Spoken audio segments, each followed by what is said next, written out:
بسم اللہ الرحمن الرحیم۔ السلام علیکم۔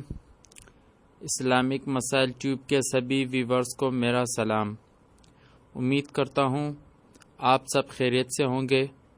دوستو، آپ کی خدمت میں پھر سے حاضر ہوا ہوں ایک کامیاب ویڈیو کے ساتھ، ایک کامیاب عمل کے ساتھ۔ ہم آج اس ویڈیو میں آپ کو ڈینگی فیور کا قرآن سے علاج بتائیں گے اور انشاءاللہ اس کا 100% فائدہ بھی ہوگا۔ تو دوستو، ویڈیو لائک کریں اور ہمارا چینل سبسکرائب کریں۔ چلتے ہیں ویڈیو کی طرف۔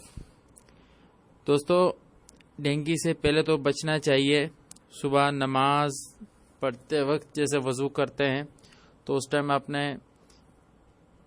اس سے بچنا ہے، کیونکہ یہ صاف پانی میں ہوتا ہے، گروتھ پاتا ہے صاف پانی میں، اور مغرب کے ٹائم اور صبح کے ٹائم ان دونوں ٹائموں میں اس سے بچنا ہے۔ اور خدا نخواستہ اگر کسی کو کاٹ لیتا ہے تو اس کے یہ علامات ہوتے ہیں۔ نمبر 1، سر میں درد اور شدید بخار۔ نمبر 2، مسوڑوں، ناک اور آنکھوں سے خون بہہ رہا ہو، کیونکہ خون پتلا ہو جاتا ہے، اس میں وائٹ سیل کم ہو جاتے ہیں، تو اس کی وجہ سے مسوڑوں، ناک اور آنکھوں سے خون بہہ رہا ہوتا ہے۔ نمبر 3، جلد کے علامات۔ جلد دردرا ہونا، چوٹ پٹیا جیسے پرپورا ہونا۔ نمبر 4، عصبی علامات، بلڈ پریشر کا لو ہو جانا۔ نمبر 6، جوڑوں کا درد، الٹی، آنکھوں سے خون بہہ رہا ہو، پتے کا گاڑھا ہونا، اندرونی خون کی کمی۔ تو دوستو، قرآن شریف کی سورت الانعام کی آیت نمبر 16 اور آیت نمبر 17 میں اس کا شفا ہے۔ وہ کس طرح، اس کا طریقہ میں آپ کو بتانے جا رہا ہوں۔ تو دوستو، یہ آیت میں آپ کے سامنے پیش کر لی، اور اگر کسی دوست کو پڑھنا نہیں آتا تو میں اس کو پڑھ کے سنا بھی دیتا ہوں۔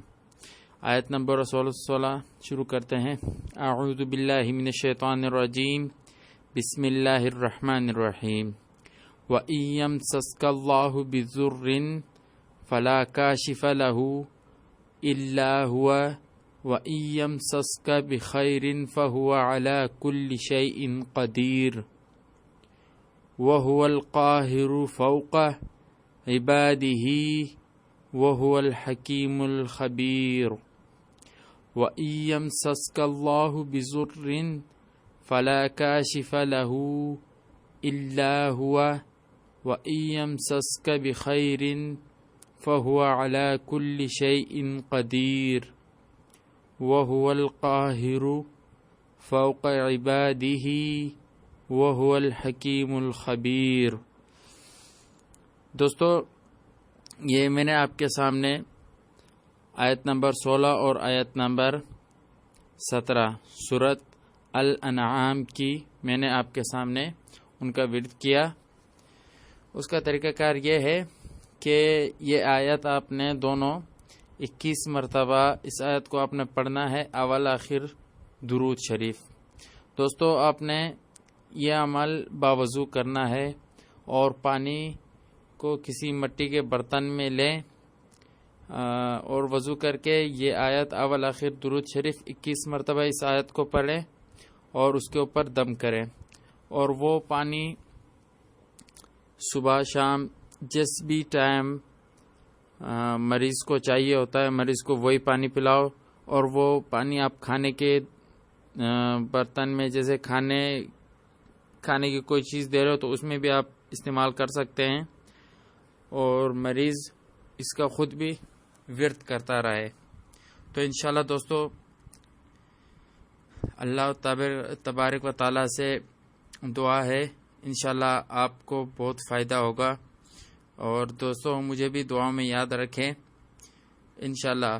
اور دوستو، اس ویڈیو کو زیادہ سے زیادہ شیئر کریں، کیونکہ آپ کے ایک شیئر سے کسی مسلمان یا کسی انسان کی جان بچ سکتی ہے، کیونکہ یہ بہت خطرناک اور جان لیوا بیماری ہے۔ اللہ تعالی ہم سب کی حفاظت فرمائے۔ دوستو اس کو زیادہ سے زیادہ شیئر کرو۔